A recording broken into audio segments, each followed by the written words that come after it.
streaming out of the city, and most of them went across to the big Hagley Park area where we're going to end up, and we're going to talk a little bit at that point about the plans for the future of the city.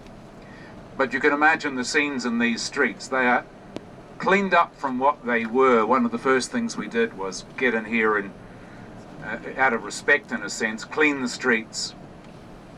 But the scale of destruction has been incredible, and yet, when you look at the stats, the number of people who are still here, the fact that our manufacturing industry is actually making a record income this year, that businesses have relocated, that retail spending is still in the area of 90% of where it was prior to the earthquakes, gives you an understanding that there is a level of commitment and passion and self-belief in this city, despite what we've gone through, that is absolutely remarkable.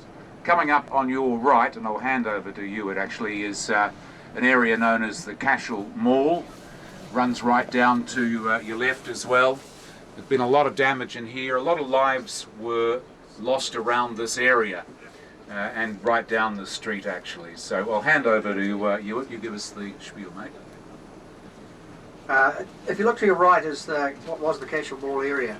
There are 24 substantial buildings in the mall. There are 17 have been demolished. The first week of November that will become a busy shopping and entertainment hub. We've got most of the building demolition works completed, and they're now about to start levelling off and prepare for the temporary buildings that will go in there. I understand there are 55 businesses have lodged interest in starting some small-scale restart effort in that precinct. To your left, you can see a very tall crane. That crane is got each beam is 65 metres. That crane is supporting the work on the Hotel Grand Chancellor, which in some ways is the signature building for the Christchurch earthquake, and we'll get another look at that when we go down Litchfield.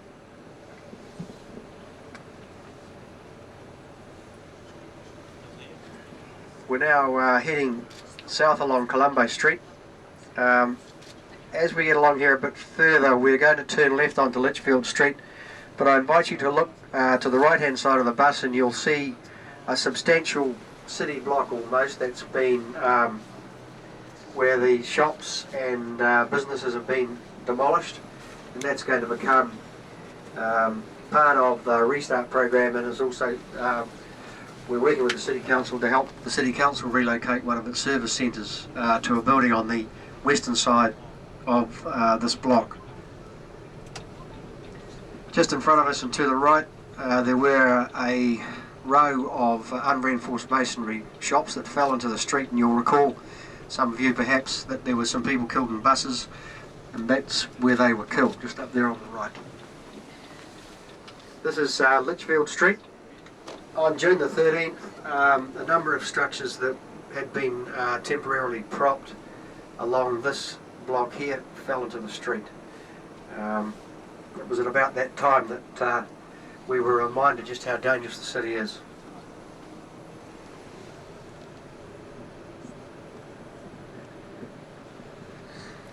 To the left is the bus exchange, and if you look up at the join between the first and the second floor, you can see evidence of substantial damage, and then behind there those weight-bearing columns are completely stuffed, or as the mayor would say, munted. So to the right you can see example of the level to which we're going with the demolition works. Sites are completely removed down to foundation level and then backfilled with fill, levelled off, and we're replacing the footpaths by way of starting the rebuild effort.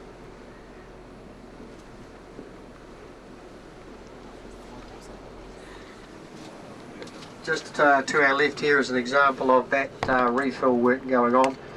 We have arranged for concrete crushing to go on inside the cordoned area, so as buildings come down and foundations come up, some of that material is crushed and then used to backfill. This was once a busy, thriving retail and sort of coffee shop hub. As you can see, all the old buildings have gone. If you look to your right, you'll see the Excelsior Hotel. Those shipping containers there are being used to provide bracing for additional bracing work, and that western facade is going to be retained. The northern facade, as you can see, will have to come down. Just here on the corner was the old ANZ building. It was one of the iconic buildings in the city, and on February the 22nd the building collapsed into the basement. Hewitt, I want to touch on the fact that we're recycling everything we can. Bob's just asked me to describe what we're doing with recycling and salvage. All the material from the city is being taken to one of two places, Littleton Port Company for the big large concrete bits, and pretty much all the balance is going to the Burwood Recovery Park, where it's being salvaged over a 5-year program.